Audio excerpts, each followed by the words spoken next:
जब कभी हमारी लाइफ में लगातार मुसीबतें परेशानियां आ रही हों और वो टलने का नाम ही ना ले रही हों, तो समझ जाना चाहिए कि कोई हमारे पुराने कर्मों का चक्र स्टार्ट हो चुका है और वो भगवान हमें थोड़ा सा दुख देकर हमारा बहुत बड़ा कष्ट दूर कर रहा है। क्योंकि हमें अपने कर्मों का फल भुगतना होता है और हमारे कहीं ना कहीं उन्हीं पुराने कर्मों की सज़ा हमें मिल रही होती है। सज़ा क्या, वो हमें हर चीज़ का कहते हैं कि इस दुनिया में कुछ भी फ्री नहीं मिलता, तो हर चीज़ की कीमत चुकानी पड़ती है। तो जो हमारे पिछले कर्म किए हुए होते हैं उनको भुगतना हमें इस जन्म में ज़रूरी हो जाता है। तो उसका थोड़ा सा रूप रंग बदल दिया जाता है और उन्हीं कष्टों को झेलने की भगवान हमें ताकत भी देता है। इसलिए थोड़ा सा मेडिटेशन करना चाहिए, भगवान पर विश्वास रखना चाहिए और सोचना चाहिए कि हमारा जो कर्जा है वो उतर रहा है। अगर हमारे पास ऊपर कोई कर्जा होता है तो हमें कितनी चिंता रहती है, लेकिन जैसे जैसे हम उसकी किस्तें अदा करते जाते हैं तो वो किस्तें जब अदा हो जाती हैं तो कर्जा कम हो जाता है। ऐसे ही दिन प्रतिदिन अगर हमारे मुसीबतों के दिन चल रहे हों और कहीं से कोई भी अभी राहत ना मिल रही हो, तो समझ जाना चाहिए कि अभी हमारे कर्मों का फल हमें भुगतना है और हमारी किस्तें जा रही हैं। इसी सुविचार के साथ मैं आज की मॉर्निंग स्टार्ट करती हूँ। तो हेलो माय यूट्यूब फैमिली, होर सारे किद्दां चंगे? चलो तुसी चंगे तो असी भी चंगे हो ही जावांगे। और यहाँ मैंने अब मॉर्निंग का नाश्ता निपटा लिया है। यहाँ मैंने अब पुलाव बना दिया है और मैं टिफ़िन पैक कर रही हूँ। टिफ़िन में क्यों पैक कर रही हूँ ये मैं आपको बता देती हूँ। जैसा कि आप सभी को पता है कि काफ़ी टाइम से मेरी तबीयत ख़राब चल रही है और कहीं भी कोई सुधार इतना नहीं नज़र आ रहा। तो कहीं ना कहीं फिर भगवान कोई ना कोई रास्ता खोलने की कोशिश करता है। तो बस उसी तरीके से मैं भी आज लगी हुई हूँ कि कहीं जाना है, तो सोचा कि जहाँ जा रही हूँ मैं तो घर से खाना बनाकर ले चलते हैं। रास्ते में ना जाने कहाँ मिलेगा नहीं मिलेगा, वैसे भी गर्मी का टाइम है तो साथ में खाना तो ज़रूर होना चाहिए। फिर गर्मियों में अपने घर के खाने का बात ही क्या होती है। तो यही मैं पुलाव मैंने तैयार कर लिया है कि अगर रास्ते में कुछ और खाने को मिल जाएगा तो अच्छी बात है, नहीं मिलेगा तो भी कोई बात नहीं है।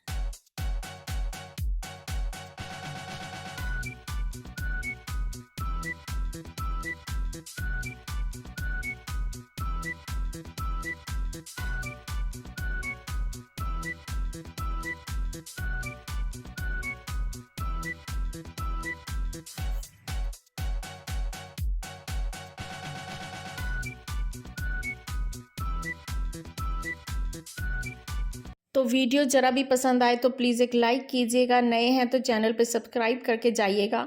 और जहां आज मैं आपको ले जाने वाली हूं, बाई चांस खुदा न खास्ता अगर किसी को मेरे जैसी तकलीफ़ हो तो उनके लिए भी ये काफ़ी में होपफुल बेनिफिशियल रहेगा कि उनको काफ़ी हेल्प मिल जाएगी, कि उनको भी पता चल जाएगा कि इस बीमारी का यहाँ पे इलाज होता है। फ़िलहाल तो जो मेरे लोअर बैक में पेन है, सर्वाइकल है और गैप आ चुके हैं और मुझे चक्कर भी बहुत ज़्यादा आ रहे हैं, उसके चक्कर में मुझे किसी ने बताया कि काला डूंगी रोड पे एक ननकू बाबा नाम के वैद्य हैं। वो नसों के माहिर हैं बहुत, जो भी साइटिका वगैरह जो भी नसों की प्रॉब्लम होती है आप उनसे जाके ठीक करा सकते हैं। तो हम भी चल पड़े और हम काला डूंगी पहुंच चुके हैं और उसके बाद हम लोग उनका पता ढूंढते ढूंढते निकल पड़े। तो काला डूंगी से लगभग 6-7 किलोमीटर आगे हम चले तो यहाँ हमने पेट्रोल डलवाया और उसके बाद यहाँ देखिए जो पेड़ मैंने देखा उस पर निरे छोटी छोटी अम्बियाँ लगी हुई थी। ये एरिया बहुत खूबसूरत है। इलाज तो हम कराने आए ही हैं, लेकिन इसके साथ ही बहुत अच्छा टूर भी हमारा हो गया, क्योंकि ये बहुत खूबसूरत जगह है। ये रामनगर वाला एरिया है और यहाँ अब हम सिटी में आ गए हैं। यहाँ से 6-7 किलोमीटर दूर गहरा उनका गांव है। उस गांव की सड़कें काफ़ी ऊबड़ खाबड़ कच्ची हैं और काफ़ी बड़े बड़े बीच में घर भी बने हुए हैं। लोग अपनी फार्मिंग करते हैं। मैं भी फर्स्ट टाइम जा रही थी, जैसा कि मुझे किसी ने बताया था, लोगों को काफ़ी आराम मिला हुआ था। यूट्यूब पर भी उनकी काफ़ी वीडियोस डली हुई हैं। हम थोड़ा सा रास्ता भी भटक गए थे, लेकिन फाइनली हम पहुंच गए ननकू बाबा के यहाँ पर। तो ये देखिए, ये है उनका घर। कुछ लोग आए हुए थे क्योंकि हमें तो पहुंचने में दोपहर हो गई थी। उससे पहले भी सब लोग आए हुए थे। ये छोटा सा गांव है, 8-10 लोगों घरों का। काफ़ी बड़े बड़े घर हैं यहाँ पर, और ननकू बाबा यहाँ बैठते हैं। तो मैं यहाँ पर आ चुकी हूँ और लोग कुछ बैठे हुए थे।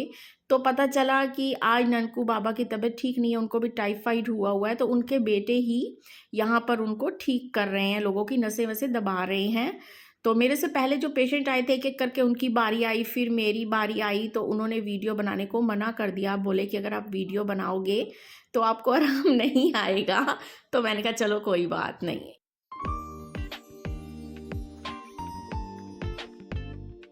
यहाँ उनके घर के सामने देखो लीचियों का बाग है। ये लीचियां हैं छोटी छोटी, कितने सारे पेड़, सारे के सारे।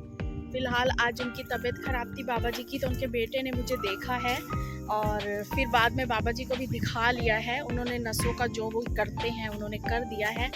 लगातार लोग आ रहे हैं। संडे को बहुत ज़्यादा भीड़ होती है, नसों के काफ़ी ज्ञाता हैं। ये देखो, मेरे को तो पेड़ देखो कितने भरे पड़े हैं इन चीज़ों के, और लोग काफ़ी दूर दूर से आ रहे हैं। फ़िलहाल उन्होंने मेरा तो अभी जो करा है, अब इसका रिज़ल्ट बाद में पता चलेगा।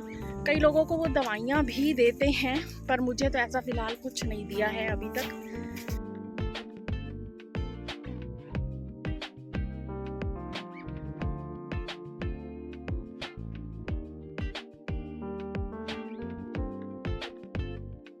तो बस उनसे नसें वसें दबवा के और हम चले वापसी घर की ओर। और जो मेरी दर्द थी इतनी, वो तो ठीक हो गई है, लेकिन चक्कर मुझे अभी भी आ रहे थे। चक्कर नहीं, मेरे ठीक हो रहे हैं। तो बस उसके बाद हमने सोचा घर की ओर चलते हैं। आज तो मेरा काफ़ी तबीयत में बीपी लो हो रहा था, वीकनेस बहुत ज़्यादा फील हो रही थी। मैं आ तो गई थी क्योंकि मैं इस तकलीफ़ से गुज़र रही हूँ, तो मुझे ये था कि कहीं से भी मुझे आराम आ जाए, लेकिन मेरा अंदर से दिल बिल्कुल भी खुश नहीं था। तो लेकिन अब क्या करती, मेरा दिल खुश नहीं था, फिर भी मुझे आना पड़ा। तो अब हस्बैंड ने कहा कि अब रात को ही घर जाएंगे। तो मैंने कहा इतनी तो आज मुझ में ताकत ही नहीं है कि हम रात को घर जाएं। तो वो बोले अब बाहर निकले हैं तो आज सारा दिन आउटिंग ही करते हैं। अब मैं ज़्यादा ज़बरदस्ती भी उनको नहीं कर पाई, तो फिर हम लोग चले गए हल्द्वानी। हल्द्वानी में उन्होंने देखा कि बीकानेर स्वीट्स है, तो उन्होंने कहा पहले यहाँ हम चलते हैं, कुछ खाते हैं। मैंने कहा मैं लंच लाई हूँ तो वो खा लो। बोले नहीं, वो बाद में खाएंगे, लेकिन हम पहले यहाँ बैठ के कुछ और खाएंगे। तो बाहर गोलगप्पे देखे थे तो गोलगप्पे खाए। तब तक बेटे ने कचौड़ी और छोले समोसे का ऑर्डर लगा दिया। फिर हमने वो भी थोड़ा थोड़ा सबने टेस्ट कर लिया, खा लिया। सब कुछ बहुत अच्छा है बीकानेर स्वीट्स का, वैसे भी सब कुछ बहुत ही अच्छा रहता है।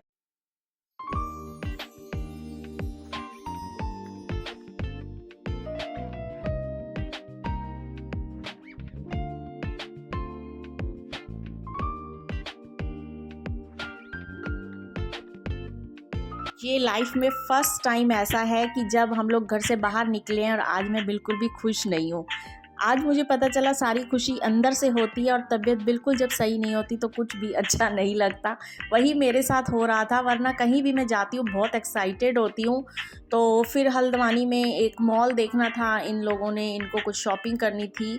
मैंने भी सोचा कि मैं जिम का आउटफिट ले लूँ लेकिन यहाँ मुझे समझ में नहीं आया। यहाँ के जिम में, सॉरी, यहाँ के मॉल में बहुत अलग अलग, बहुत बढ़िया बढ़िया वैरायटी हैं। मतलब एक दुनिया समाई हुई है यहाँ पे, और बहुत अच्छी अच्छी चीज़ें हैं। फ़िलहाल मुझे तो कुछ ख़ास चीज़ें नहीं लेनी थी, लेकिन जो मुझे लेनी थी वो मैंने ले ली, और बेटे ने भी जो कुछ लेना था ले लिया। बहुत प्यारी प्यारी चीज़ें थी। तो अगर आप लोगों को भी, किसी को भी नसों की किसी भी तरीके की प्रॉब्लम हो, तो वो काला डूंगी में चकलुआ गांव है ननकुआ बाबा का, तो वहाँ पे वो लोग जा सकते हैं। और गूगल पे, फेसबुक पे, यूट्यूब पर उनकी काफ़ी वीडियोस डली हुई हैं, आप देख सकते हैं। संडे को बहुत ज़्यादा भीड़ होती है, इसलिए संडे से बचें। बाकी वो सुबह से लेकर शाम तक अवेलेबल होते हैं। वो नहीं होते तो उनका बेटा ठीक कर देता है। फ़ीस आप अपनी श्रद्धा अनुसार दे सकते हैं, कि जैसे कि आप 100 रुपये से स्टार्ट कर सकते हैं। 100, 200, 500, जैसा भी आपको लगे आप दे सकते हैं। तो यहाँ पे शॉपिंग कर ली इन लोगों ने, लेकिन अभी मुझे बहुत तेज़ भूख लगी थी तो गाड़ी में बैठ के ही मैंने तरबूज खा लिया।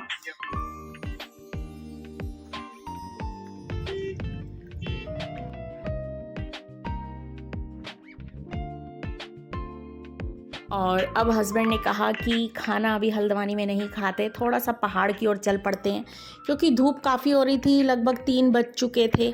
तो मैंने भी कुछ नहीं बोला, क्योंकि जब कभी हस्बैंड की कुछ फरमाइश हो तो उसे मना नहीं करना चाहिए। चाहे मुझे आज बहुत ज़्यादा वीकनेस फील हो रही थी, फिर भी हम लोग पहाड़ पे चढ़ गए। और रास्ते में देखा तो बहुत ज़्यादा ट्रैफिक था, भीड़ थी, जाम लगा हुआ था। फाइनली हम लोग 2 गांव तक पहुंच गए। हल्का हल्का मौसम वहाँ ठीक था और पहाड़ों का व्यू तो वैसे भी गर्मियों में सभी को बेताबी रहती है कि देखना हो, तो हमें तो बहुत जल्दी जल्दी माउंटेन्स बुला लेते हैं। तो फाइनली हम पहुंच गए मड हाउस में। ये मेरा फेवरेट कैफ़ेटेरिया है, यहाँ मैं अक्सर आ जाया करती हूँ क्योंकि हमारे घर के बहुत नज़दीक पड़ता है और इसका व्यू भी बहुत खूबसूरत है।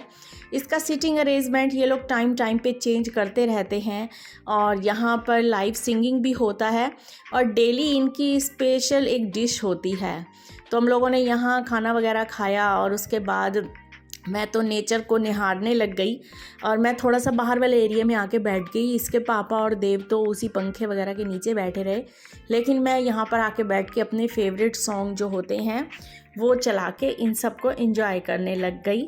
उसके बाद फिर हमने चाय कॉफ़ी मंगवाई, उसको पीने से थोड़ी सी मेरे में एनर्जी आई, लेकिन आज वो बात नहीं थी। और सच में मैं कह रही हूँ कि मैं चाहती हूँ कि जल्दी से जल्दी मेरी इस बीमारी से पीछा छूट जाए, क्योंकि मैं बहुत इस बीमारी से उदास रहने लग गई हूँ।